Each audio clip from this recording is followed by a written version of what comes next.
جابني كيتي يا ربي كوان جبات لفسو بين الكافي والنون التي أمري مراك تاسسو سكني لي حاجة كينيا هندو موان.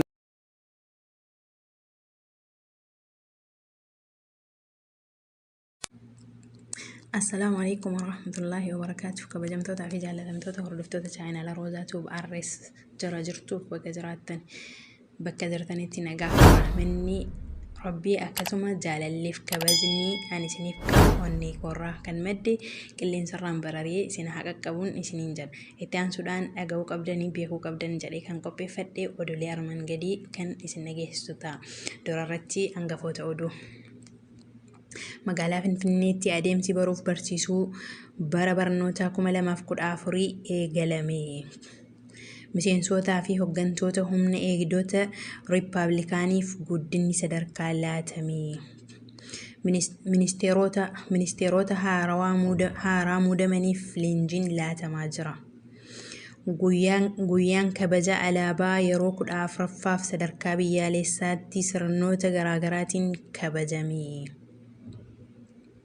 Guyyaan alaabaa dhaabbilee mootummaa garaagaraa keessattii fi naannoleetti kabajame. Itoophiyaatti bara 2013 qofatti yaaliin haleellaa saayibarii 2,800 ol gaggeeffamuun ibsame. Guyyaa alaabaa waqtii kabajnu humni farreen Itoophiyaa yeroo itti qaana'an tahuu yaada keessa galchuun barbaachisaadha jedhame. Itoophiyaan Jibuutiif biqiltuuwwan gosa adda addaa 40,000 ol ergite. Lammii guddaa kanaaf tajaajila guddaatu mala jedhan Dr. Abiy. Yuunivarsiitiin Arsii manneen barnootaa aanolee godina Arsii 8 irraa filataman 40f deeggarsa meeshaalee ittisa COVID-19 taasisee. Ogeeyyiin fayyaa sadarkaa addunyaatti dorgomaa ta'an ijaarsa dinagdee biyyaa keessatti gumaacha gochuu qabu jedhame. Daandiin qilleensa Itoophiyaa dameewwan afuriin badhaasa iskaayitarik argate. Meeshaaleen kontiroobaandii birrii miliyoona 44 olitti tilmaamaman to'annaa jala oolan. Hawaasni godina Harargee lixaa birrii miliyoona 1.755 fi sangoota 23 mana barumsaaf arjoome. Amma gara oduu bal'inaatti isin dabarsaa. Hanga dhuma oduchaatti na waliin turaa affeerraa kiyyaa. Magaalaa Finfinneetti adeemsi baruuf barsiisuu bara barnootaa 2014 eegalame. Bulchiinsi magaalaa Finfinnee hojii baruuf barsiisuu bara barnootaa 2014 mana barnootaa Addis Maarafiyaatti meeshaalee barnootaa barattootaaf gumaachuun jalqabsiiseera. Sirna jalqabbii barnootaa irratti kantiibaan magaalichaa Aadde Adaanech Abbabee dabalatee aangoonni mootummaa olaanoon bulchiinsa magaalichaa argamaniiru. Boqonnaa haaraan hojii baruuf barsiisuu ciminaan raawwachuu qabna jedhan Aadde Adaanech Abbabee. Miseensotaa fi hooggantoota humna eegdota Riippaabilikaaniif guddinni sadarkaa laatame. Miseensotaa fi hooggantoota humna eegdota Riippaabilikaanii raawwii hojii gaarii galmeessaniif yeroo tajaajila isaanii uwwisaniif guddinni sadarkaa laatameera. Wareegama kaffaluun guddina sadarkaa argataniif baga gammaddan jedhan sadarkicha kan laatan gamtaa raayyaa ittisaa itti gaafatamaan qajeelcha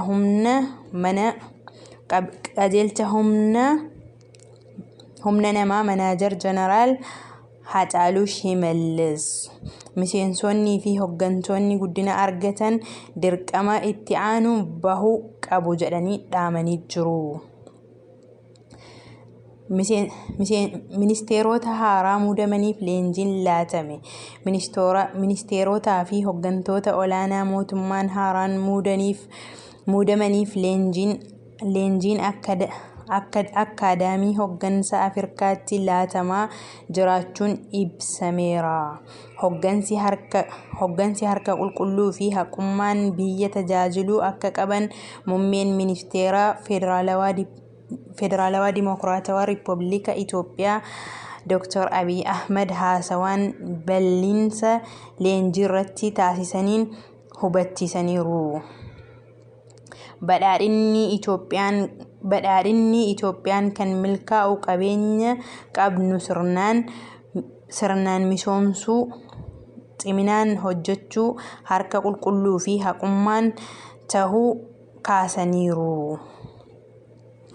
Guyyaan kabaja alaabaa yeroo 14ffaaf sadarkaa biyyaalessaatti sirnoota garaagaraatiin kabajame. Guyyaan kabaja alaabaa yeroo 14ffaaf sadarkaa biyyaalessaatti sirnoota garaagaraatiin kabajameera. Guyyaan kun mooraa mana maree bakka bu'oota uummataa keessatti kabajameera. Sirnicharrattis pireezidaantiin Federaalawaa Dimokiraatawaa Riippaabilika Itoophiyaa Saahilewarq Zawudee, Afyaa'iin mana marichaa obbo Tasaggaa Caafoo, abbootiin amantaa, qondaaltonni mootummaa olaanaan, gootonni biyyaatiif seenaa hojjettoonni argamaniiru. Guyyaan kabaja alaabaa baranaa mata dureen boqonnaa haaraan birmadummaa kan itti fufsiisu ta'a jedhameera. Guyyaan alaabaa dhaabbilee mootummaa garaagaraa keessattii fi naannoleetti kabajame. Guyyaan alaabaa yeroo 14ffaaf dhaabbilee mootummaa garaagaraa keessattii fi naannoleetti sirnoota adda addaan kabajameera. Ministeerri galiiwwaniitti guyyaan alaabaa mata duree boqonnaa haaraa birmadummaa guutuun ol ka'iinsa alaabaa keenyaaf jedhuun bakka hooggantoonnii fi hojjettoonni mana hojichaa argamanitti kabajameera. Waajjira caffee mootummaa naannoo Oromiyaattis guyyaan alaabaa mata duree boqonnaa haaraa birmadummaa guutuun ol ka'iinsa alaabaa keenyaaf jedhuun kabajameera. Itoophiyaatti bara 2013 qofatti yaaliin haleellaa saayibarii 2,800 ol geggeeffamuun ibsameera. Itoophiyaatti bara 2013 qofatti yaaliin haleellaa saayibarii 2,800 ol dhaabbilee garaagaraa irratti geggeeffamuu isaa Daayirektarri olaanaan nageenya odeeffannoo Dr. Shumatee Gizaaw ibsaniiru. Nageenya saayibarii beekuu fi balaa gama kanaan dhufu ittisuun itti gaafatamummaa lammii hundaa akka ta'e Dr. Shumateen himaniiru. Guyyaa alaabaa wayita kabajnu humni farreen Itoophiyaa yerootti qaana'an tahuu yaada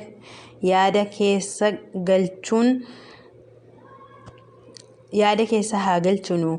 Guyyaa alaabaa wayita kabajnu humni farreen Itoophiyaa yerootti qaana'an tahuu yaada keessa galchuun tahuu akka qabu itti aanaan muummee ministeera dhimma alaa obbo Dammaqaa Mokonnin ibsaniiru. Ministeerichi kana kan jedhan hojjettoonni ministeera dhimma alaa wayita guyyaa alaabaa 14ffaa kabajanittidha. Obbo Dammaqaan lammiilee Itoophiyaa hundi kabaja alaabaa baay'isuu qaban jedhani. Itoophiyaan Jibuutiif biqiltuuwwan gosa adda addaa ol ergite. Itoophiyaan biyya ollaa ishee Jibuutiif biqiltuuwwan gosa adda addaa 40,000 ol ergite. Ollaa Jibuutiitti kan argamtu magaalaan Dirree Dawaan biqiltuu kana kan qopheessite yoo ta'u, guyyaa har'aa bakka kantiibaan magaalichaa obbo Kadir Juhaarii fi hooggantoonni biroo argamanitti biqiltuuwwan kanneen Jibuutiitti ergameera. Lammii guddaa kanaaf tajaajila guddaatu mala jedhan Dr. Abiy Ahmed. Muummeen ministeeraa Dr. Abiy Ahmed ministeerotaa fi ministeer deetaawwan mootummaa haaraatiin muudamaniin gara hojiitti galaniif hawwii gaarii qaban ibsan. Dr. Abiy muudamtoota kanneen wayita hojii jalqabsiisan onnee tajaajilummaan itti gaafatamummaa isaanii akka bahan hawwaniiruuf. Lammii guddaa kanaaf tajaajila guddaan kan malu ta'us ministeeraa Dr. Abiy Ahmed fuula feesbuukii isaanii irratti ibsaniiru. Yuunivarsiitiin Arsii manneen barnootaa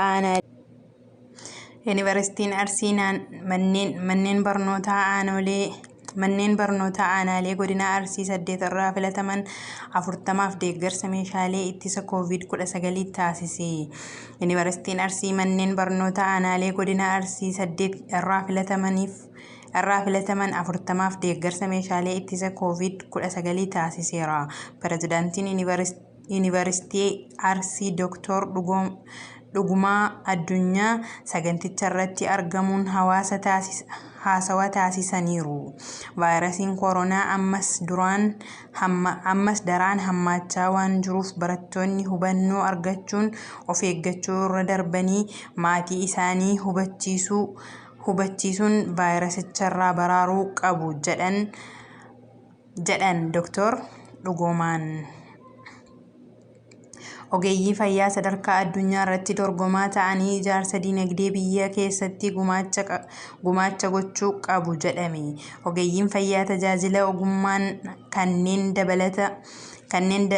kanneen dabalatatti sadarkaa addunyaatti dorgomaa ta'an ijaarsa dinagdee biyya keessatti gumaacha gochuu qabu jedhan pireezidaantiin Yuunivarsiitii Jimmaa Dr. Jamaal Abbaa Fiixaa. Yuunivarsiitiin Jimmaa fi Imireetota Arabaa Gamtoomaniitti kolleejiin Faaxumaa damee barnoota fayyaa waliin hojjechuuf waliigaltee mallatteessaniiru. Daandiin qilleensa Itoophiyaa dameewwan 4 badhaasa Iskaayterik argate. Daandiin qilleensa Itoophiyaa bara 2021tti dameewwan 4 badhaasa Iskaayterik argachuun ibsame. Daandiin xiyyaarichaa badhaasa daandii Afrikaa gaarii jedhamu dabalatee walitti aanee waggoottan 4f badhaasa kana argachuun ibsameera. Badhaasa gaarii Afrikaa kutaa Biinzis waggoottan walitti aanaa 3f akkasuma badhaasa gaarii Afrikaa kutaa dinagdee waggoottan walitti aanaa 3f argachuun isaa ibsameera. Meeshaaleen kontiroobaandii birrii miliyoona 44 olitti tilmaamaman to'annaa jala oolan. Torban darbee meeshaaleen kontiroobaandii birrii miliyoona 44 olitti tilmaamaman to'annaa jala ooluu ministeerri galiiwwanii beeksiseera. Meeshaaleen kontiroobaandii kunniin biyya keessaa baafamuu fi wayita galfamuu yaalamanitti to'annaa jala ooluun ibsameera. Meeshaaleen kunniin waajjiraalee damee Gumruk Mooyaalee fi Aqaaqii Qaallittiitti to'annaa jala ooluu ragaan ministeericharraa argame ni mul'isa. Hawaasni godina Harargee lixaa birrii miliyoona miliyoona 1,755 fi sangoota 23 barumsaaf arjooman. Hawaasni Harargee Lixaa aanaa Gammachiis mana barumsaa Barkumee sadarkaa lammaffaatiif kan ooluu fi ijaarsa daree dabalataaf birrii miliyoona 1,755 fi sangoota 23 arjoomaniiru. Hawaasni aanichaa hirmaannaan keenya dabaluu qabna jechuun sangoota 23 fi maallaqa birrii miliyoona 1,755 arjoomaniiru. Oduuleen har'aaf kurfeeffadhee dhufe kana fakkaatu. Viidiyoo kana boodaatiin hanga walitti deebinutti yookaan oduulee kana fakkaataniin hanga walitti deebinutti turtii gaariin isiniif hawwaa.